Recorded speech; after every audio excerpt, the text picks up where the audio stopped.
Ok, pessoal, bom dia, tudo bem? Vamos lá, vamos fazer conforme eu me comprometi com vocês, que é a correção no estilo aula da prova que foi realizada no domingo, né? Detalhes interessantes que eu posso passar para vocês inicialmente. Eu recebi a prova ontem, né? E mandaram fotografia da foto para mim, e eu não gosto de trabalhar com fotografia, mesmo porque tem muitos riscos e rabiscos, o que é normal e certo. E sem contar que se eu só copiasse e colocasse as questões conforme foram enviadas, iria expor os amigos, né, as suas respostas, né? Sempre tem aquele bobo que fica avaliando os outros em vez de se preocupar com ele mesmo, né? A gente sabe que tem.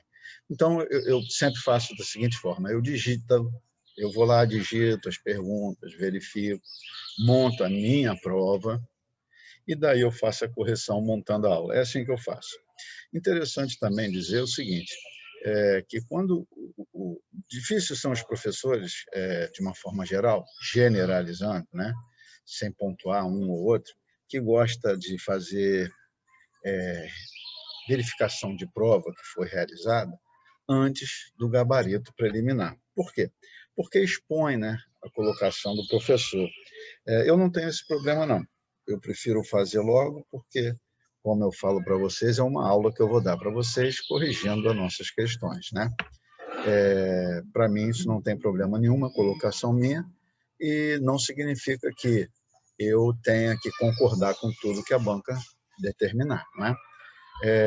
Então, o que eu observei nessa prova? Foi uma prova no nível médio, uma prova no nível médio de dificuldade, foi cansativa nos seus textos, né?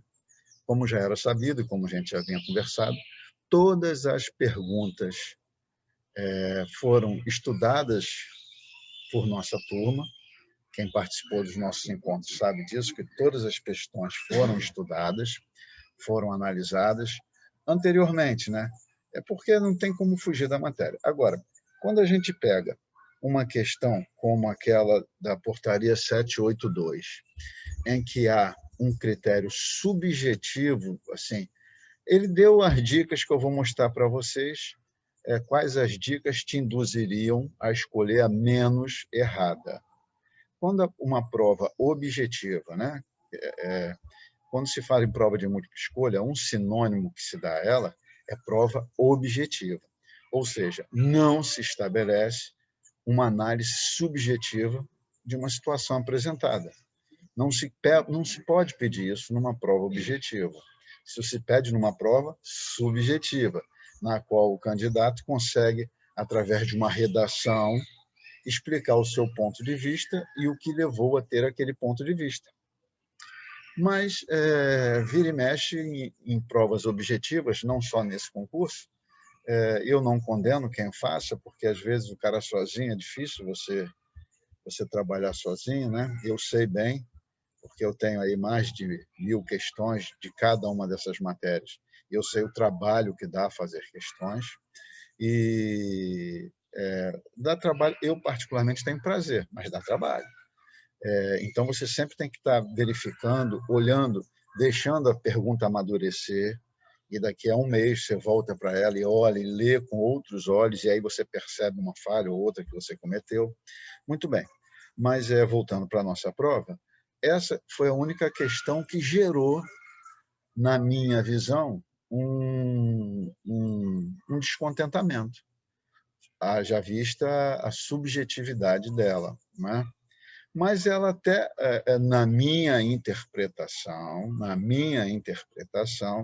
ela deu as dicas do que estava mais errado do que a outra única, que seria talvez a opção, né? Que eu escolhi como opção, né?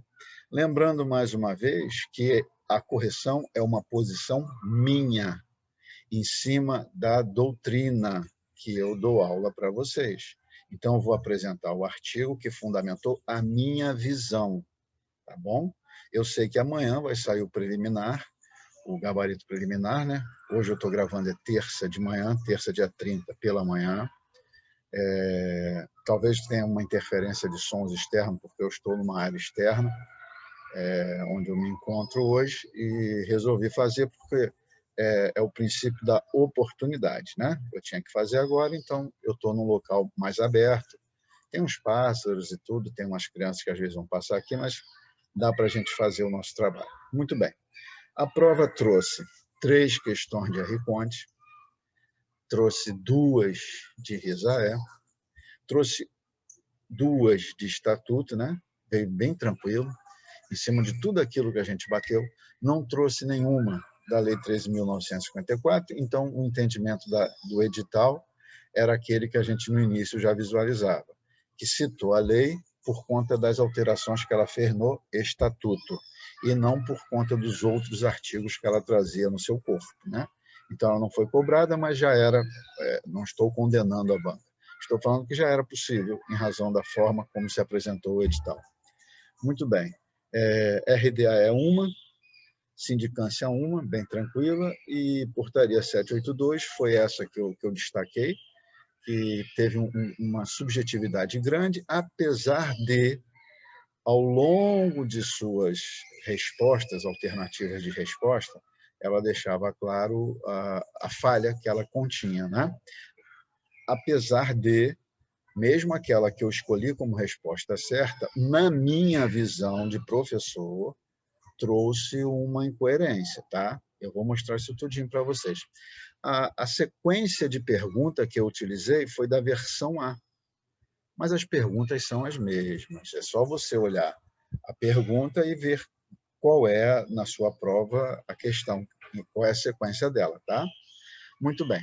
Vamos começar, então, compartilhando a nossa tela, como eu sempre faço, me colocando lá no cantinho e vamos trabalhar na sequência da versão A, né? Então, correção da prova de 2021.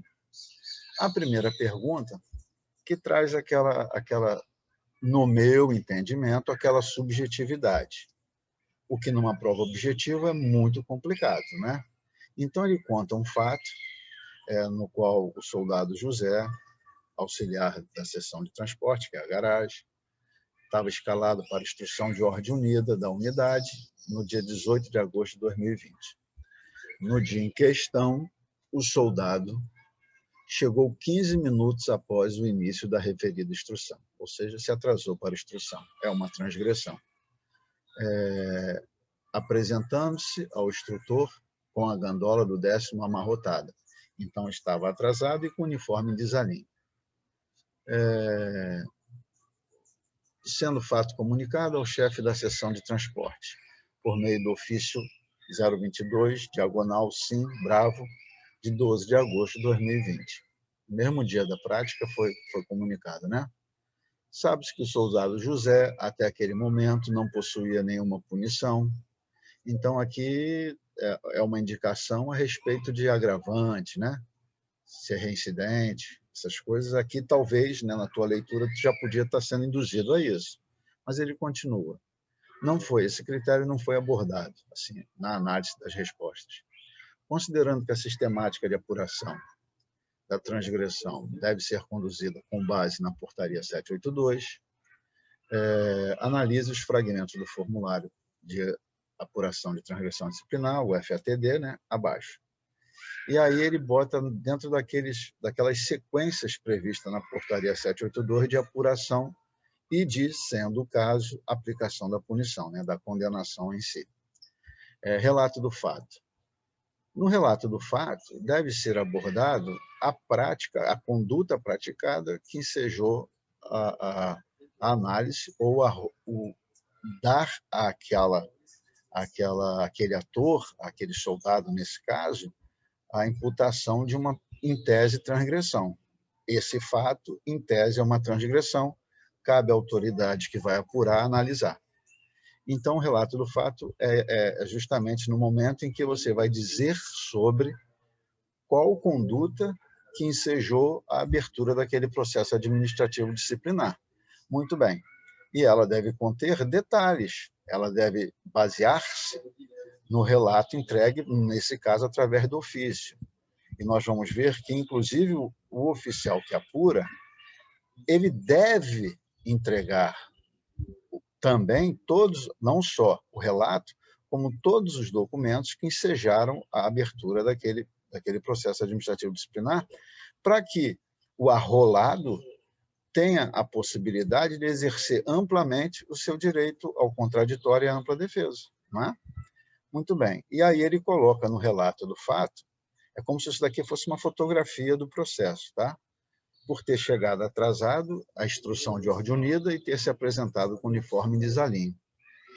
Foi muito resumido, foi muito superficial para gerar uma ampla defesa e um contraditório daquilo que foi dito, né? Realmente, na prática, quem me conhece sabe que eu trabalhei muito tempo com isso. Lembrando, para quem não é meu aluno e está assistindo, que eu sou, hoje, advogo na área do direito administrativo militar, mas durante boa parte da minha carreira como militar, eu sou oficial da reserva, boa parte da minha carreira militar eu atuei na assessoria jurídica, né? Então a gente pegava muito essas questões disciplinares, né? E via-se muito ao longo do tempo erros mais longínquos, erros em cima dessa falta de oportunidade daquele que está sendo arrolado como transgressor em tese. A gente via que, por falta de critérios na imputação daquela conduta, cerceava-se o direito à defesa daquele que estava sendo arrolado. Então, você dizer só, por ter chegado à instrução de ordem unida e ter se apresentado com uniforme desalinho, é muito vago para você gerar culpa ou gerar uma punição. Vejam, análise subjetiva, tá? Logicamente que eu estou me baseando nas normas e nas leis, tá bom? Estou me baseando na portaria, vamos ser bem pontual, bem estrito, né? Estou me baseando na portaria 782, tá? No artigo 3º dela, que fala da ampla defesa do contraditório, daquele que é arrolado. Muito bem.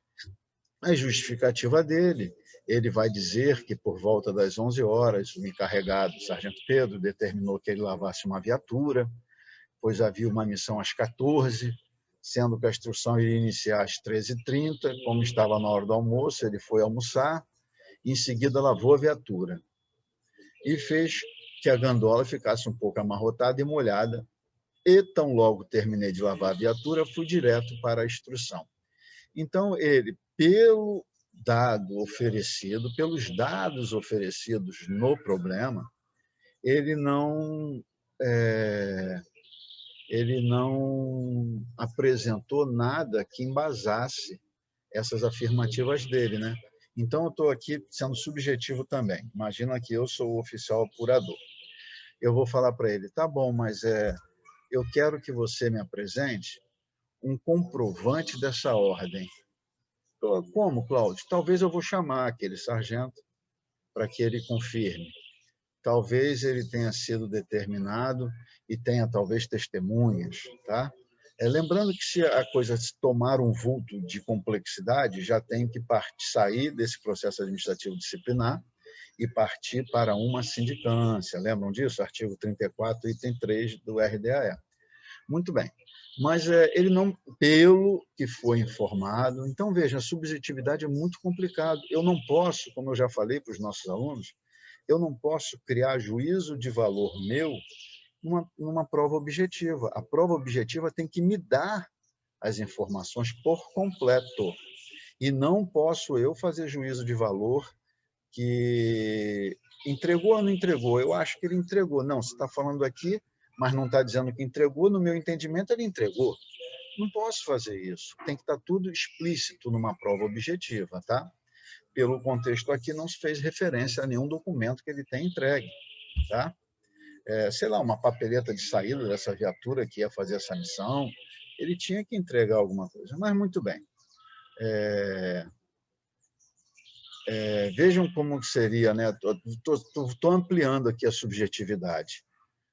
Mas quem lava a viatura lava de décimo? Não tem um EPI para fazer lavagem de viatura? Não tem uma capa para usar? Então ele sai molhado? Quer dizer, então lavar a viatura realmente vai sempre prejudicar aquele que executou o serviço, porque após a lavagem ele sempre estará com o uniforme desalinho. Então vejam as subjetividades que eu posso criar e o que atrapalha, né, na hora de eu responder. Mas eu respondi destacando falhas nas assertivas, tá? Essa subjetividade toda que eu estou falando é para que você entenda que você não foi doido quando achou que essa pergunta estava viajou muito, né? Assim, no aspecto amplo da subjetividade. E, por fim, a solução da autoridade que apura diz: não há justificativa, o tempo era suficiente, o militar deve ser punido com 2 dias de detenção. Fugiu toda a regra, né, de quem apura, que ele tem que fazer uma análise criteriosa, isso é palavra minha, análise criteriosa de a conduta é enquadrada como transgressão, sim ou não? A conduta, ele apresentou as alegações de defesa, sim ou não? Nas alegações de defesa, houve uma causa justificativa, sim ou não? Se não houve, se houve, não há que se falar em punição, artigo 14 do RDAE. Mas se houve, se não houve justificativa, se houve, não há punição. Se não houve, nós temos que caminhar agora para as agravantes e para as atenuantes, para aí sim aplicar aquilo que eu digo para vocês durante as minhas aulas de dosimetria e que o colega usou algumas vezes nessa pergunta, né? A questão da dosimetria, que significa o quantum de punição em razão do quanto de dano gerado, né? Então, a dosimetria é a proporção que há entre a dose e o mal, né? Não posso dar uma dose muito forte para matar o paciente se a gripe for fraca. Não posso dar uma dose fraca se a gripe for forte, entendeu? Isso é dosimetria. E a solução da autoridade que apura foi muito fraca. E aí, ao final, ele ainda fala, deverá ser punido com 2 dias. Na realidade, a autoridade que apura, ela propõe uma punição e ela não determina uma punição, tá? Então, é a análise do texto inicial. Essa é a mais longa de análise, tá? Muito bem, mas aí eu fui em cada uma das assertivas buscando, com a portaria 782, não entrei em análise subjetiva, mas com a portaria 782 eu fui analisando falhas, equívocos nas assertivas, de tal ordem que uma delas tinha menos equívocos, tá? Vamos lá, na letra A, o grande equívoco foi dizer que havia sido aplicado uma dosimetria de 2 dias de detenção não condizente com a falta, que poderia ser considerada como leve.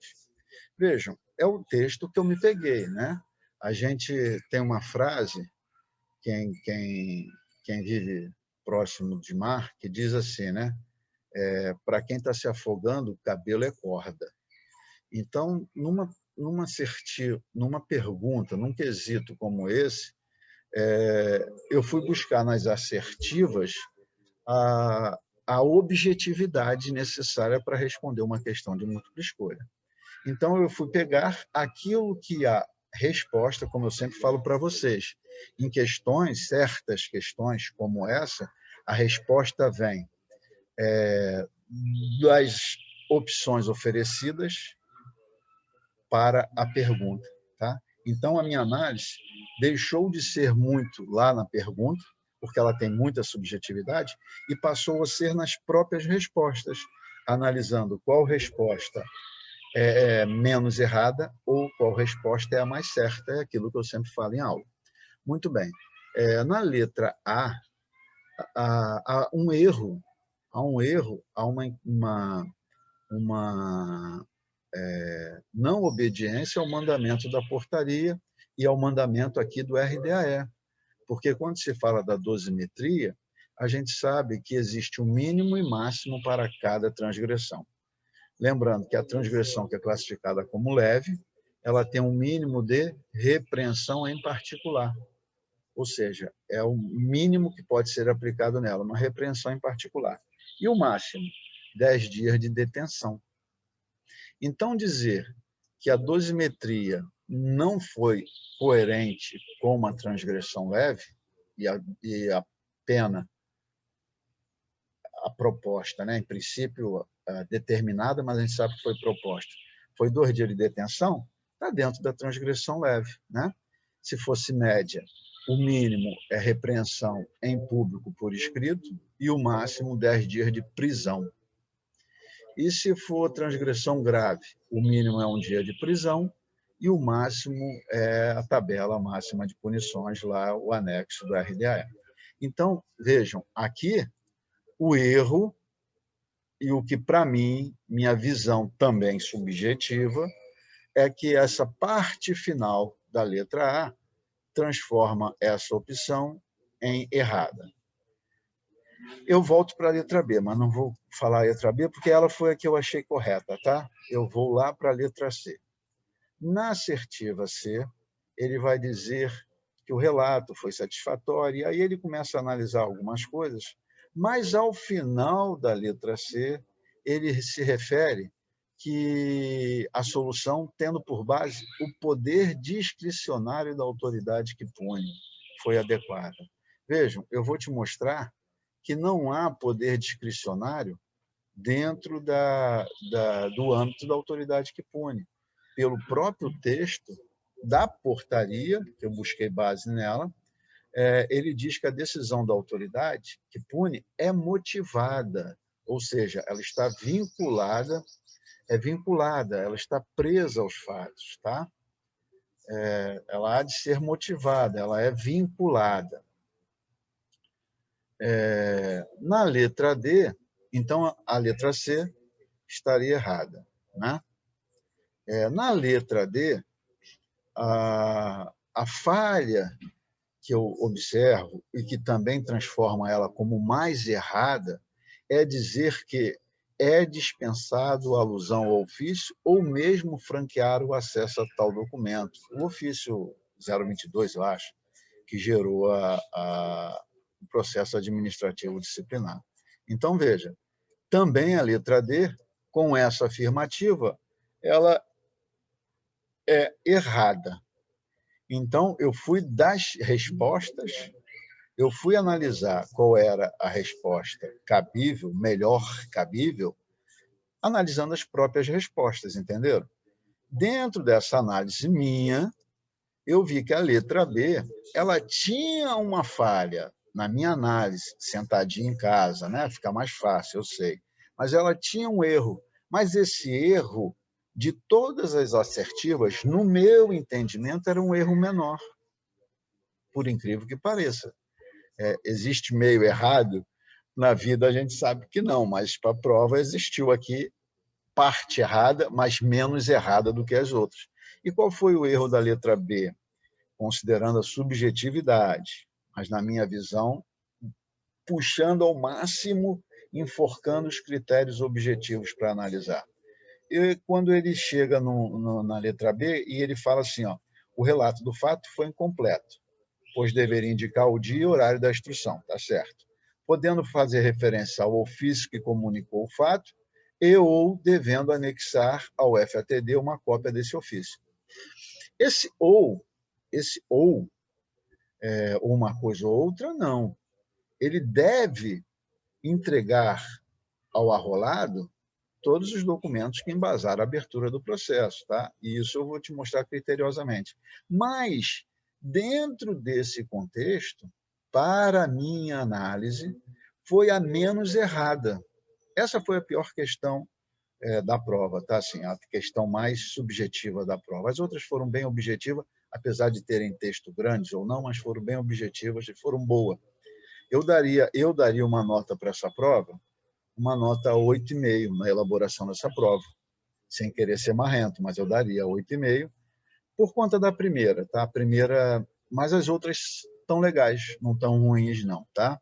Então, vejam, Cláudio, e onde você embasou tudo isso que você falou? Vamos lá. O artigo 4º da portaria 782, que diz do processamento desse processo administrativo disciplinar, né? Diz de todo o caminhar dele, de todos os detalhes dele, né? Muito bem, então o artigo 4º, inciso 2, vai me dizer, nisso que eu botei aí em amarelo, né? Que eu destaquei, diz assim, a autoridade que apura notificará o transgressor na presença tal, acerca da transgressão disciplinar que lhe é imputada e, vejam aqui que eu destaquei aquela ou e ou lá, né? Entregar-lhe-á, mediante recibo, o FATD e todos os documentos que dizem respeito ao fato objeto da apuração. Por isso, dizer e ou na letra B, eu entendi como um equívoco. Porém, das 4 opções, é a que está menos errada. Ainda dentro do... Tudo é no artigo 4º que eu estou analisando, tá? O inciso 7, que fala da solução da autoridade que apura, diz o que ela tem que fazer, como eu falei antes, na análise daquela assertiva. Ela deve verificar se há procedência na acusação e se a alegação de defesa foi entregue coerente com o fato. Tem que ver se teve justificativa ou não. Se não houver, ele vai analisar se houve agravantes e atenuantes e vai propor a punição a ser imposta e não determinar, né? Seguindo ainda, quem aponta a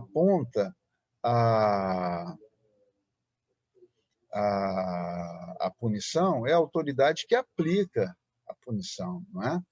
Quem aplica a punição deve constar ali, depois da análise, de uma revisão que eu falo, uma revisão que ele faz em cima do que foi apurado pela autoridade que apura, e aí ele vai apontar, determinar, dizer a punição a ser imposta. Muito bem. E o 12, o inciso 12 do artigo 4º, é que vai me dizer que aquela decisão da autoridade que aplica a punição, ela tem que ser motivada, ela tem que ser, no meu entendimento, lógico, no meu entendimento não, no entendimento de qualquer doutrina, ela tem que ser motivada, igual a, tem que ser vinculada. Ela não pode ser discricionária. Ah, você é bonito, eu acho que isso é assim. Ah, você é feio, eu acho que isso é assim. Pode ser que na vida real até seja discricionário, né? Erradamente. O que torna todas essas punições que são objeto de discricionariedade, as torna ilegais, irregulares e, no mínimo, injusta, né? Passíveis de anulação. Tá?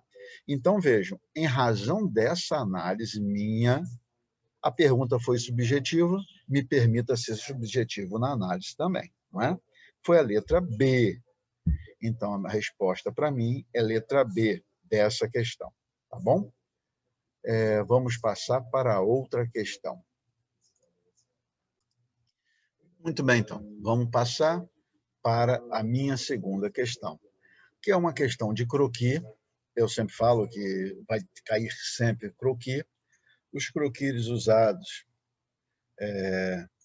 são baseados em fotos, né?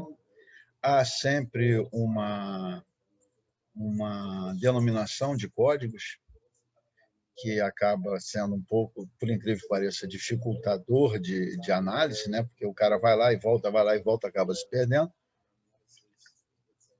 Mas qual é a grande informação aqui? Que eu tenho 2 tropas que estão em sentido convergentes, ou seja, se nada for feito, elas vão se chocar aqui, nesse X aqui, elas vão se chocar. E a gente sabe que a regra do artigo 65 do RCONT, na parte de disposições gerais de continência de tropa e tal ali, que é muito cobrado, naquela estatística que eu já fiz com vocês no início da aula de RCONT, vocês viram a incidência de perguntas sobre cada tema e viram que a parte geral da continência da tropa é muito cobrado, e aqui, mais uma vez, caiu. Mas ela é simples, vejam. Eu tenho 2 tropas que, se nada for feito, irão se encontrar num ponto X, irão se chocar, num acidente de tropa, né? E isso não pode acontecer, lógico. A elegância faz parte da vida castrense, né? A educação, a urbanidade, a elegância. Muito bem. Ele estabeleceu aí tem uma pegadinha, mas a pegadinha é bem tranquila. Ele estabeleceu que essa TP é a tropa da primeira série da EPICAR. E a TS é a tropa da segunda série da IPK. Mas veja, a tropa não importa o seu nível. Tá? Não se estabelece um nível hierárquico da tropa pela tropa. Se estabelece a precedência da tropa pelo seu comandante. Aí sim, mas vamos ver o texto. Tá? Se estabelece pelo seu comandante.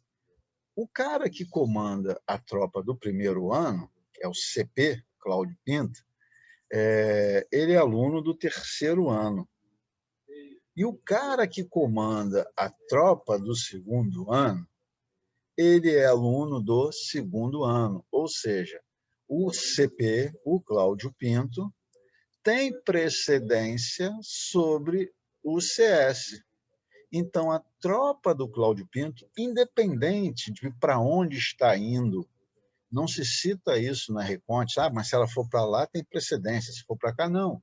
A precedência é em razão do seu comandante respectivo. Então, pronto, já resolvemos a questão, tá bom? Eu sei que quem vai ter precedência de passagem é a tropa comandada pelo Cláudio Pinto, CP.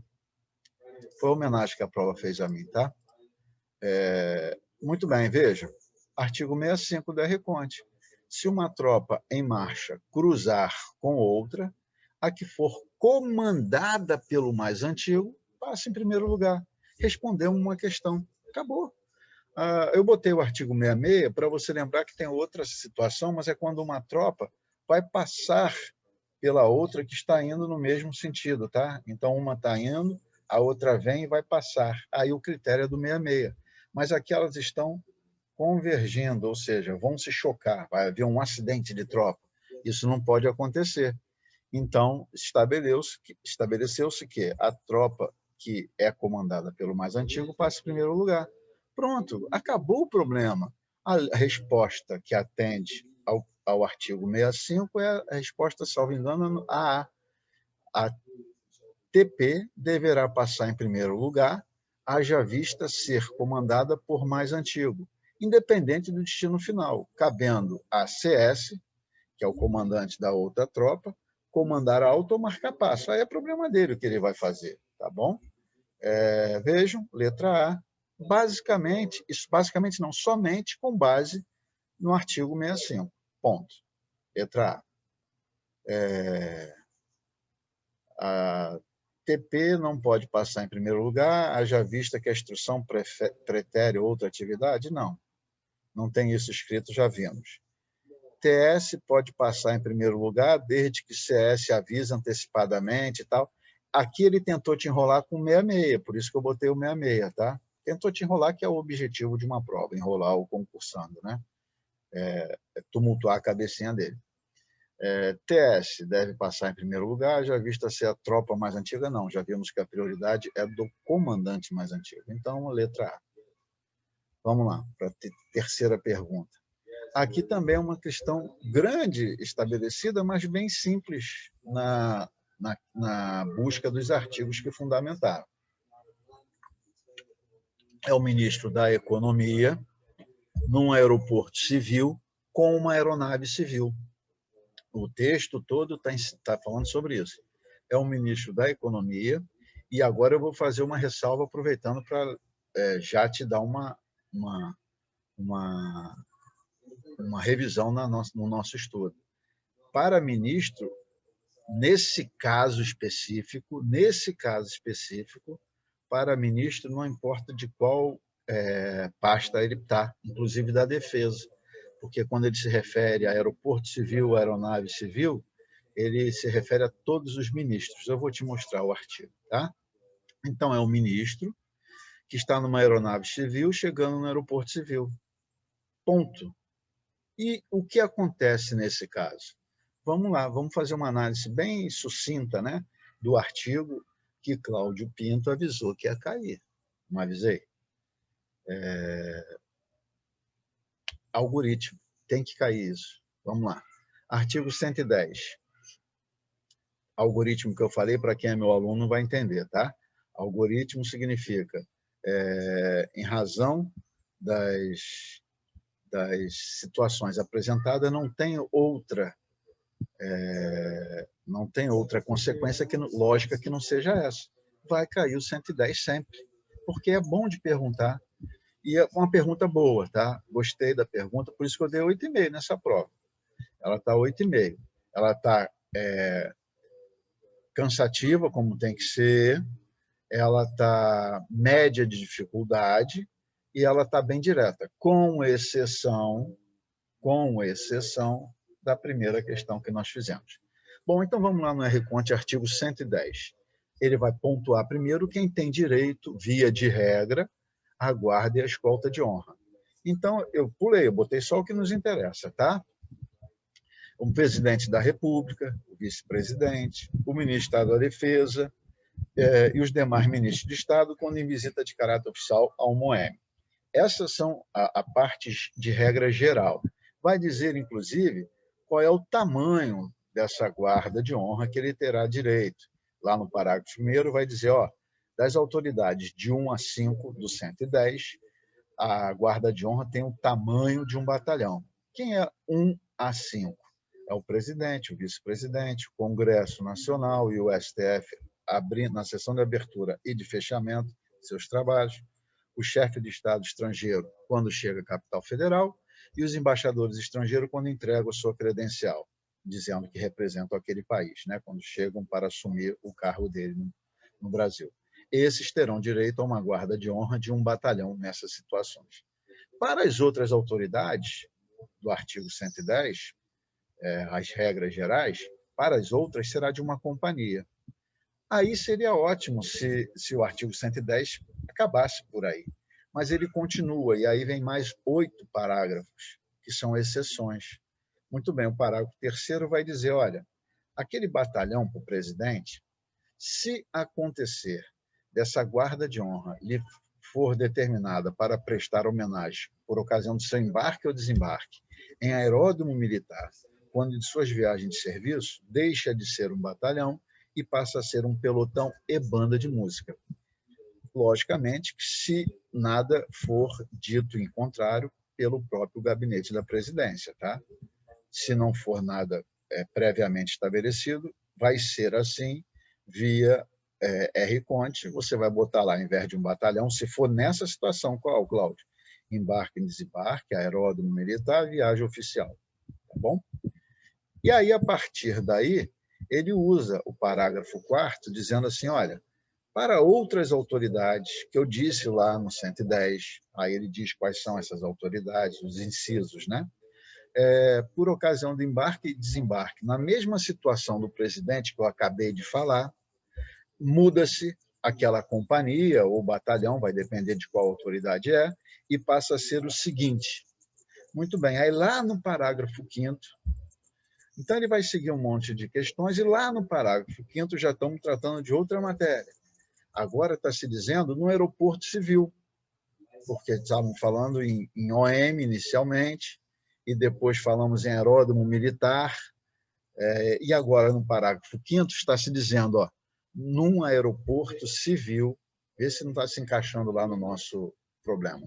As honras militares na área do aeroporto são prestadas somente ao presidente e ao vice-presidente da República, por tropa da aeronáutica, caso existente na localidade, de acordo com o cerimonial da presidência. Beleza. Falamos, então, que é só para o presidente e vice-presidente. Mas ele dá sequência. A outra caixa de baixo faz parte do parágrafo 5º, tá? Para os ministros de Estado, viu? Nesse caso de aeroporto civil, é para todos os ministros. Então, o problema poderia ser até o ministro da Defesa. Eu acho que ele ia até complicar se botasse aquilo. Ia ser uma pergunta mais complicada. Não sei se o meu coração, se eu faria essa pergunta com o ministro da Defesa. Eu acho que eu faria, hein? Mas ele não fez. Facilitou, porque você não teve essa dúvida. Mas aqui serviria para todos os ministros, tá? Porque para os ministros de Estado, caso solicitado com prévia antecedência, o embarque ou desembarque é guarnecido por uma ala de PA. Então, tem que ter prévia antecedência no aeroporto civil, tá? Tem que ter prévia antecedência, será uma ala de PA se existir e somente quando estiver sendo conduzida por uma aeronave militar. O problema era aeronave militar ou aeronave civil? Civil. Então, não existe hipótese de ter uma guarda de honra naquela situação do problema. Letra bravo. Não haverá honras militares, uma vez que as autoridades que desembarcaram no aeroporto civil foram conduzidas em aeronave civil. Letra B, tá? Porque para ter essa honra militar, guarda de honra, né? Honra militar, lembram daquela divisão clássica? A guarda de honra está dentro do pleito da tropa, que é uma das honras militares. Ela exige que esse ministro esteja numa aeronave militar, como requisito. Não estava, letra bravo, as outras você lendo aí vai ver que não se encaixam. Então, a única situação correta de se afirmar é a letra bravo. Vamos para a próxima de R. Conte. Aqui teve uma pegadinha interessante, né? Muita gente passou batido, pelo que eu vi. Se oficial promovido ao primeiro posto servir em estabelecimento ou repartição, deverá prestar o compromisso previsto no gabinete do comandante e não no salão nobre da unidade. O erro está aqui, tá? Uma pegadinha, né? Mas se você trabalhou comigo nos simulados, sabe que a pegadinha é assim. Ela está escondida ali, né? Está intocada. É uma bombazinha escondidinha. Quem passou direto aqui se arrebentou. Porque, tirando isso, estaria tudo certinho. As homenagens de despedida de oficiais e praças com mais de 30 anos, ao deixarem o serviço ativo, deve ser regulada pelo comandante da unidade? Não. Pelo comandante da própria força, né? De forma singular, e não da unidade.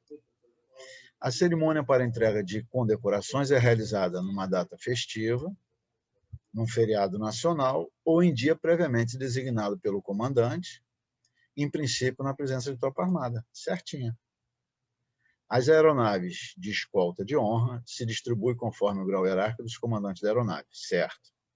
Caso a escolta seja efetuada por mais de uma unidade aérea, caberá aos oficiais superiores ocupar a ala direita? Não. Aqui tem a ver, mais uma vez, ele começou dizendo bem e depois ele próprio foi conflitante com o que ele disse no início, né? Então, o erro da letra delta é que tem a ver com a unidade comandada pelo oficial superior aos outros, tá? E não oficiais superiores. Não é esse o critério para se botar no lado direito. O lado direito é a unidade comandada pelo oficial superior aos outros. Então, aqui é a letra C. E onde está o fundamento?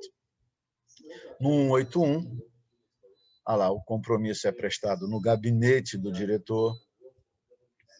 No 188,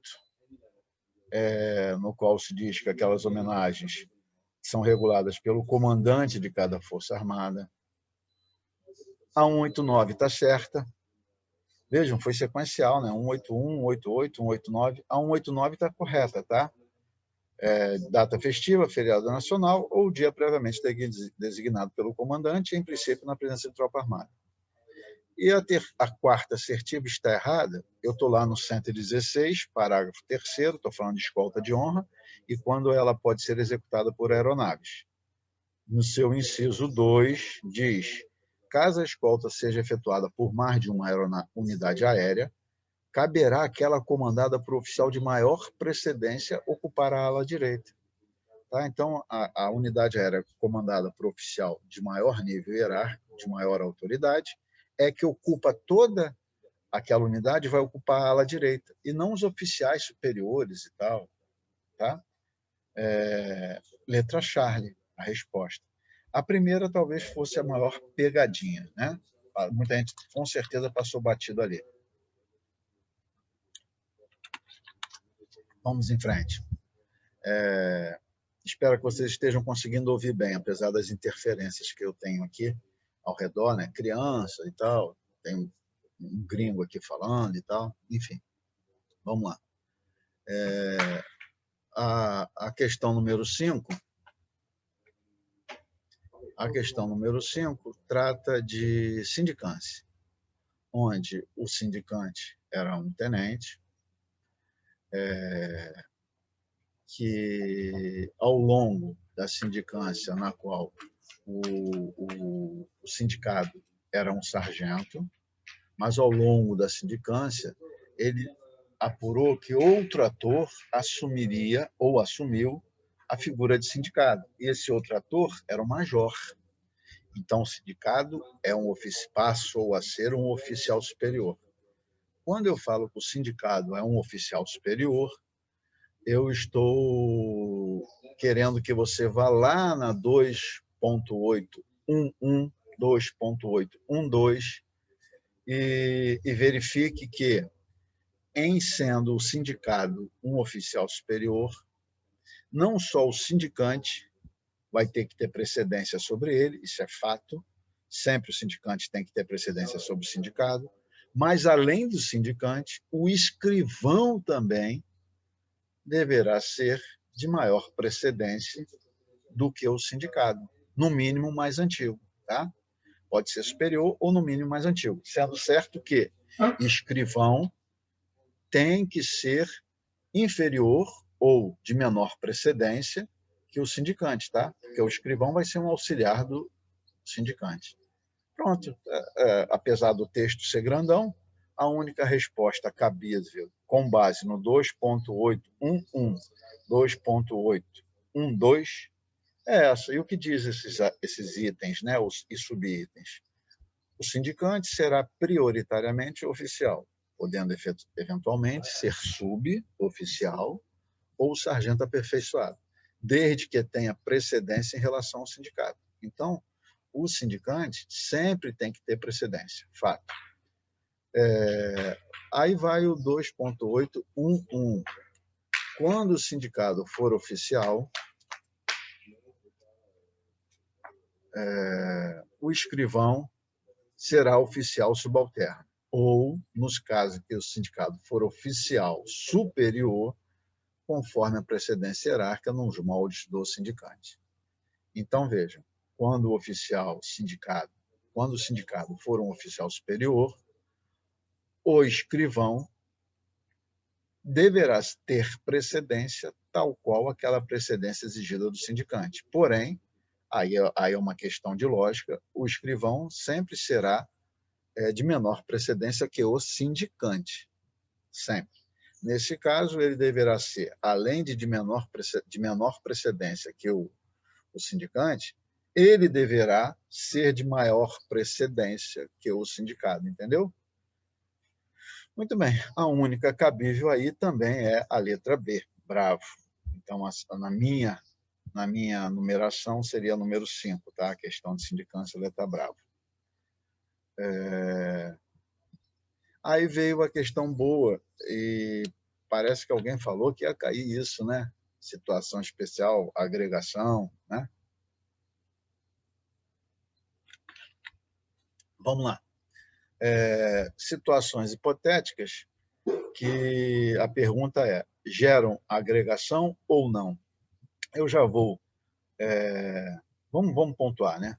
A primeira é um cara que está numa missão de paz e que foi considerado oficialmente extraviado.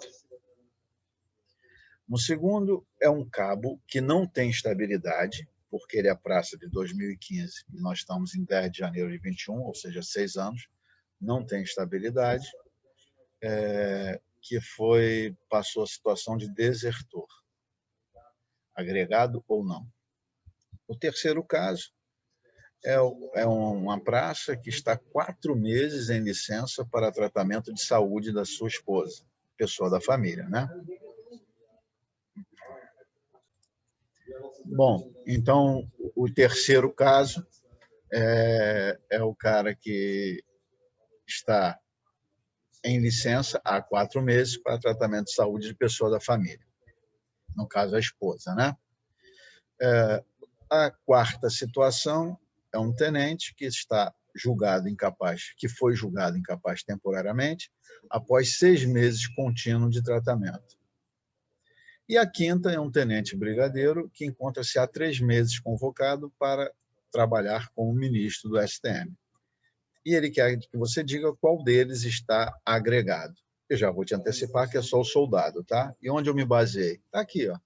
Lembrando que da agregação existem 2 situações, é o artigo 81 e o artigo 82. O artigo 81 vai dizer que o cara estará agregado, porém será tratado será considerado para todos os efeitos legais como se estivesse em serviço ativo. Então, ele não perde, não tem nenhuma diferença entre estar plenamente no serviço ativo e estar agregado numa das situações do 81. Muito bem, são 5 motivos. O artigo 82, por sua vez, vai estabelecer de forma independente ao 81, vai dizer assim, olha, o que eu vou falar agora, os 14 motivos que eu vou falar agora de agregação, significa que o cara foi agregado porque se afastou do serviço ativo por tanto tempo. Mas eu não vou dizer se ele terá direitos guardados ou não. Ele não diz. E não é problema dele. O artigo 81 falou que teria, mas o artigo 82 se calou sobre isso e que você procure em outra norma, tá bom? Então, essa é a grande diferença do 81 e do 82. Muito bem. Dentro do 81 tem um caso ali, que é o 81, inciso 5. Mas ela exige que aquele militar ultrapasse 6 meses contínuos na situação de convocado para funcionar como ministro da STM. No exemplo, o cara tinha ali 3 meses, não estava agregado. O inciso... agora estou no 82, tá? O inciso 6 do 82 diz ter sido o cara considerado oficialmente extraviado. Foi o soldado, né? Oficialmente extraviado. A partir de então, independente de tempo, ele está agregado. No caso do inciso 7, que fala da deserção, a praça só ficará agregada quando desertar se ela já tiver estabilidade. É o que diz o inciso 7. E aquele militar não tinha estabilidade, não vai ficar agregado, será excluído do serviço ativo. Ainda no 82, eu tenho aqui 2 situações que falam de prazo de afastamento, tá? Haver ultrapassado 6 meses contínuos, e aquele cara só ultrapassou 4, em licença para tratar de saúde da família, aquele cara estava 4 meses afastado, e isso é os 4. O inciso 1 do 82, ter sido julgado incapaz temporariamente após 1 ano contínuo de tratamento. Aquele tenente, salvo engano é o tenente, estava só 6 meses, né? Então também não é agregação. Sendo assim, essa é agregação, não é. Não é. Ok, pessoal. Voltamos aqui agora para um ambiente mais calmo, né? Sair lá da área externa. Estou aqui no ambiente mais calmo.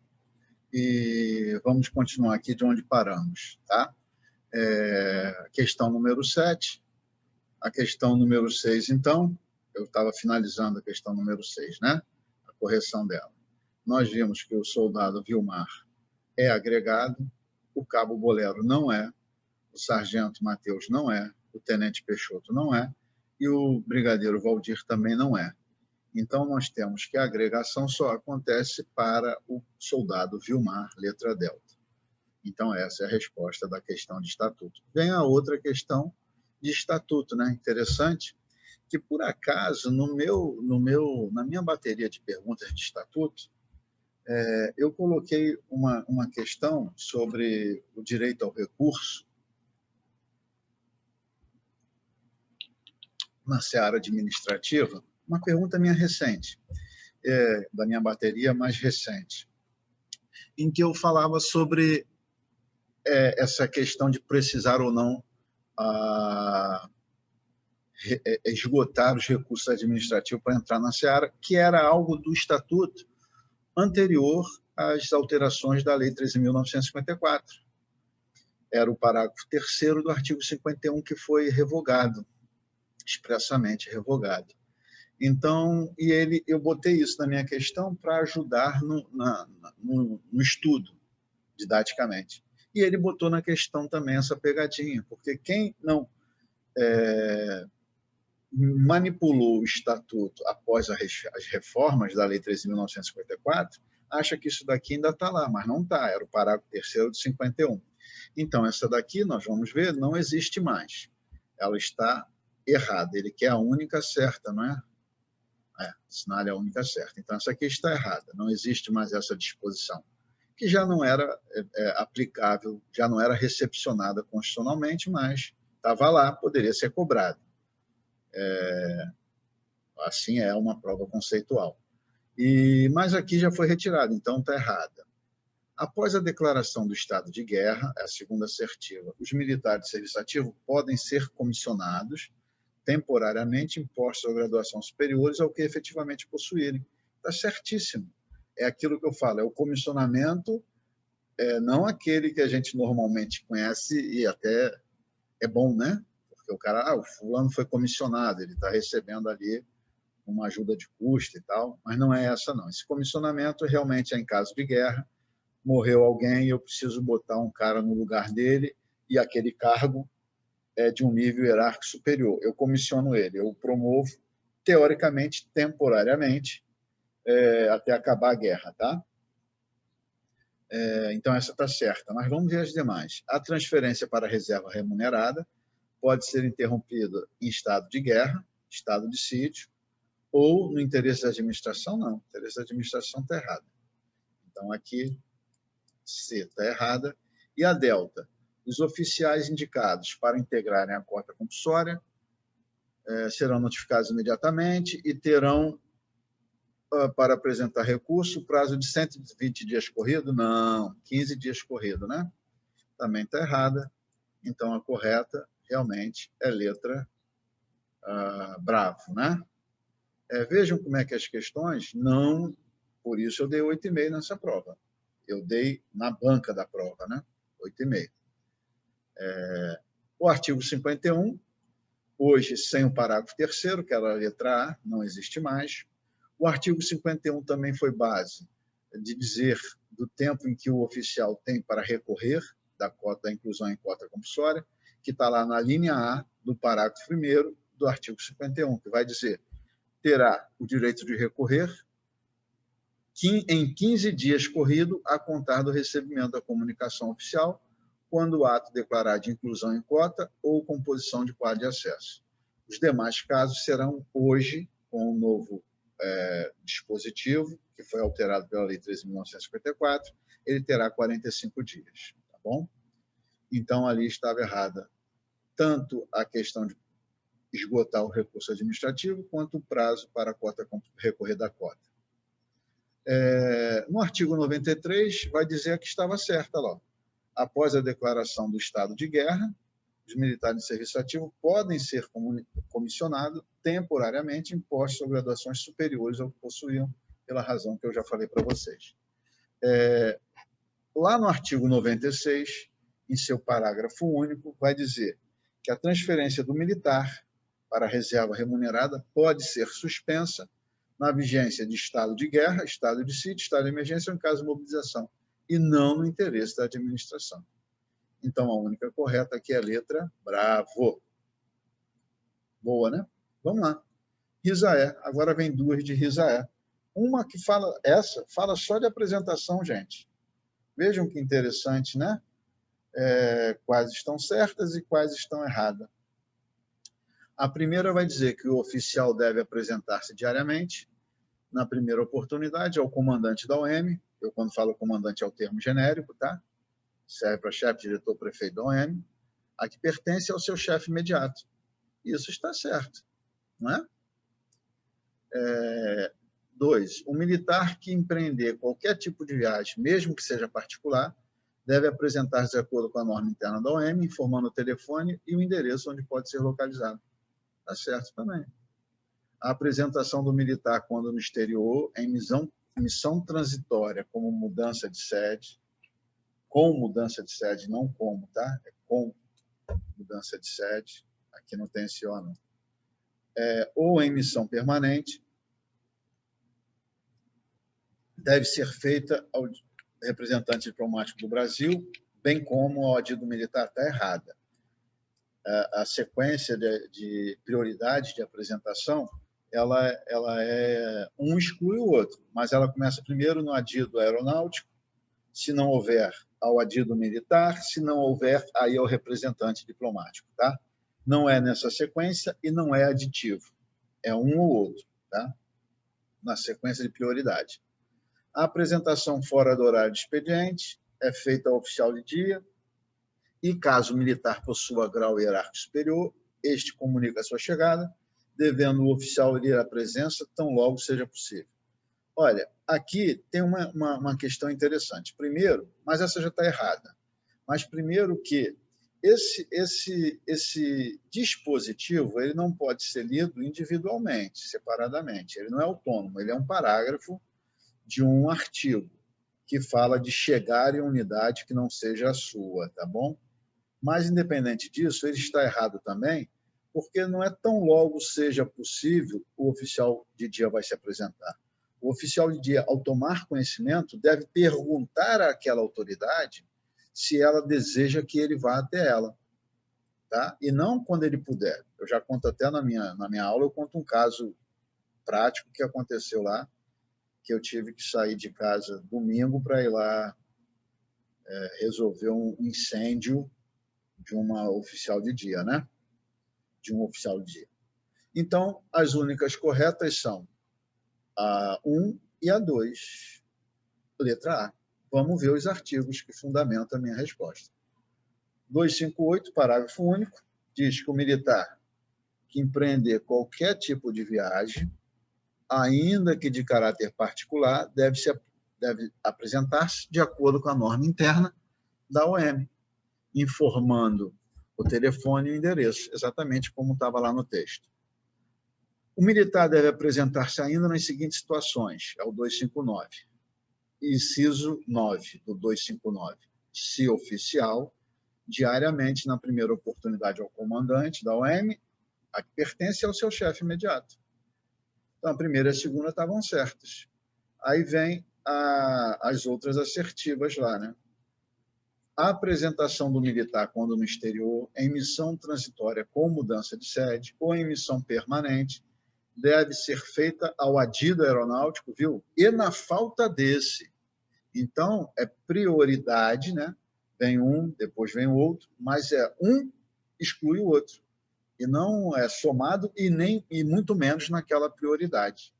Então, primeiro é o adido aeronáutico. Se não tiver, ao adido militar brasileiro. Ou, se não tiver, representante diplomático. Tá? Então, aquela estava errada. E o 262... Espera aí... Deixa eu... E o 262 vai dizer que a apresentação, no seu parágrafo 3º, a apresentação fora do horário de expediente é feita ao oficial de dia. Caso o militar possua grau hierárquico superior, este apenas comunica a sua chegada, devendo o oficial de dia consultar se há necessidade da sua presença. E não, então tá, eu vou aí quando eu puder. Não. Então é letra alfa. Está acabando, calma. Falso ou verdadeiro. E aqui é tudo de guarnição, né? Vamos ver como fica. Vamos responder juntos. A guarnição é constituída por ato do comandante da aeronáutica, certo? Mediante proposta do Estado-Maior, que é falso. Tendo como finalidade estabelecer, então a guarnição da aeronáutica tem como finalidade estabelecer unidade de comando para inteligência, segurança e defesa, justiça e disciplina. Eu botei justiça, né? É que eu fui digitando ontem à noite, conforme eu falei para vocês, né? E aí passa algumas questões, né? É justiça e disciplina e polícia judiciária e descentralizar saúde, assistência social religiosa, não. Não é descentralizar, não. Ele reúne tudo isso como uma única unidade. Também é falso. O comando de guarnição compete ao oficial da ativa da aeronáutica, preferencialmente o de maior grau hierárquico do efetivo de conjuntos das organizações e frações de OM existentes, excluindo os oficiais generais do alto comando da aeronáutica. Certíssimo. A substituição de comandante de guarnição obedece à precedência hierárquica entre oficiais prontos na guarnição. Certíssimo. Vamos lá, eu quero que depois me diga quem tirou 10, hein? Eu quero beber esse Guaraná. aceito até o 9, por conta daquela primeira, tá? Meu aluno pode tirar até 9. Brincadeira, não bote esse peso nas suas costas. Deixa eu falar aquilo que eu mandei de mensagem para vocês, é verdade. Você lutou o teu bom combate? Você deu o melhor de você? Outras situações podem interferir na tua execução de uma prova, tá? Mas se você deu o seu melhor, você está de parabéns, você é vitorioso. De verdade, tá? Não é papinho, não. De verdade. Por exemplo, no dia da prova, no dia anterior à prova, no sábado, teve um colega nosso que perdeu a sogra. Vejam, olha o aspecto emocional de querer estar ali dando um apoio à esposa, porque morreu no sábado, né? E faleceu no sábado. Imagina, isso é uma questão que eu estou te dando, assim, um fato real. Você imagina a quantidade de situações que a gente adulto, lembram que eu sempre falo isso em aula? Andragogia, que foi a minha tese, andragogia é muito o adulto estudando, o adulto tem mais capacidade que o jovem. Isso é cientificamente comprovado. Mas o adulto tem várias outras questões que orbitam a sua vida, que puxam a atenção dele da dedicação integral ao estudo.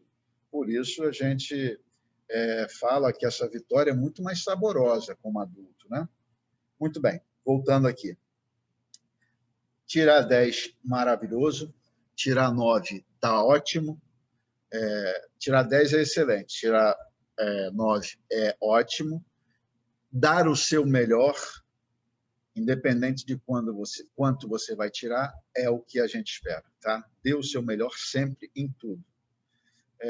E a última assertiva. As ordens que dizem respeito à guarnição devem ser transmitidas a todas as OMs que a compõem, sendo que o oficial de segurança e defesa é o responsável por estabelecer normas complementares? Não.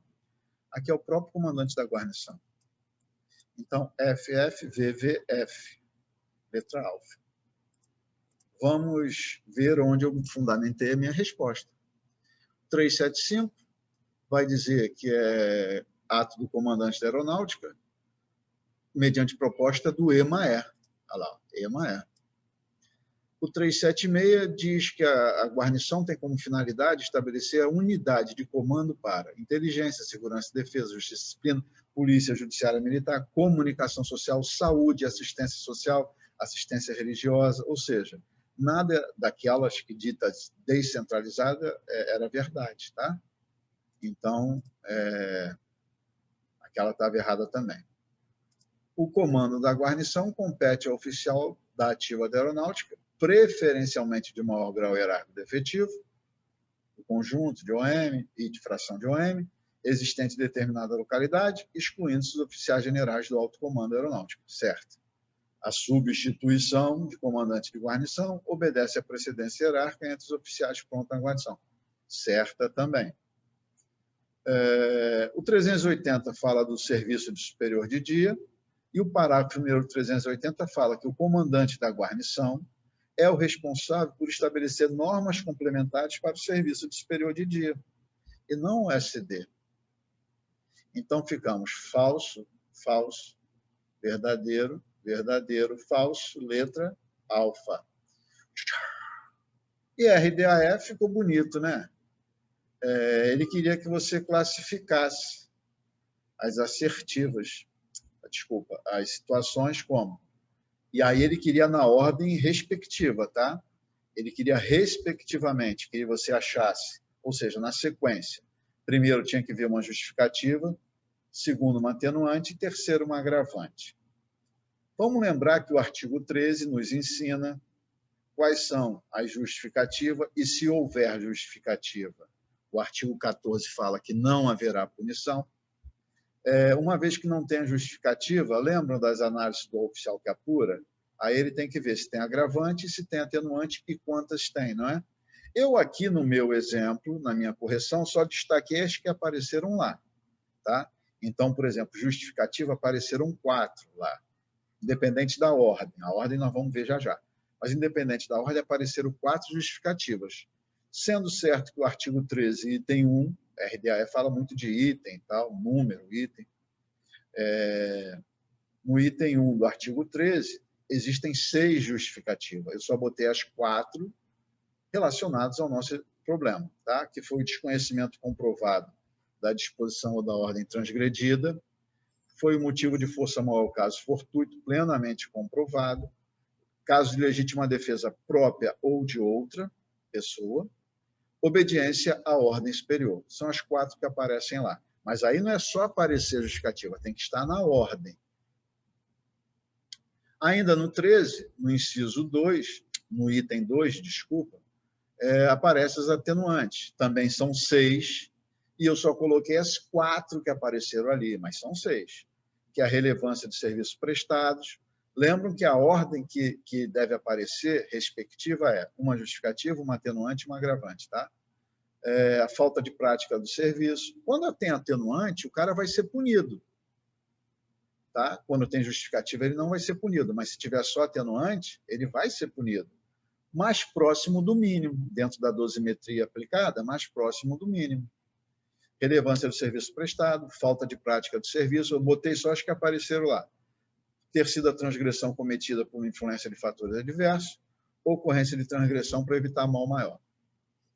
E também no artigo 3º, agora no seu item 3, que nos apresenta 9 agravantes, eu só trouxe as 4 que apareceram aqui no nosso exercício, que é a reincidência na mesma transgressão, premeditação ou má-fé, ocorrência de transgressão em presença subordinado, tropa ou público, ocorrência de transgressão durante o serviço ou instrução. Muito bem. Dentro dessa sequência que tem que ser justificativa, atenuante e agravante, qual que apresenta? A letra A apresenta uma justificativa e, logo depois, uma agravante, que é a premeditação má-fé. Morreu a sequência. A letra B apresenta uma justificativa, uma atenuante e uma agravante. Está certinha. Mas vamos às outras. A letra C apresenta uma atenuante, já matou ali, né? Uma justificativa e uma agravante. E a letra delta apresenta uma atenuante, uma agravante e uma justificativa. Então, também não atende. A resposta correta é a letra brava. Tá? Muito bem, pessoal. Isso dito, a correção está aí, conforme eu me propus a fazer, corrigir a nossa prova. Deixa eu acertar aqui o cabelo, né? A nossa prova está aí, está corrigida, com seus artigos de fundamento. A minha resposta. Não tenho receio de colocar a minha posição. Quem me conhece sabe da seriedade do meu serviço. Então, as minhas respostas para essa prova são essas. Faça sempre o seu melhor. Se você fez o seu melhor na prova e, mesmo assim, não alcançou o nível esperado para a sua aprovação e classificação, saiba que, em maio, eu vou iniciar as turmas regulares e de simulados, que acontecerá durante a semana. Já vou começar em maio. Tá? De tal ordem que você possivelmente vai fazer comigo, se tudo ocorrer como vem ocorrendo. Na turma de simulados, você vai fazer 600 exercícios corrigidos como esse, de uma forma mais aprofundamento didático, né? E aí eu vou ter mais tempo. E a regular, eu começo do simples para o complexo de todos os regulamentos cobrados na prova, tá bom? Quem me conhece sabe como funciona. Quem não me conhece, procure um colega, assista o que eu tenho aí de vídeo e deixo aqui o meu abraço e o meu respeito a todos vocês. Um beijão, tá? Fiquem com Deus.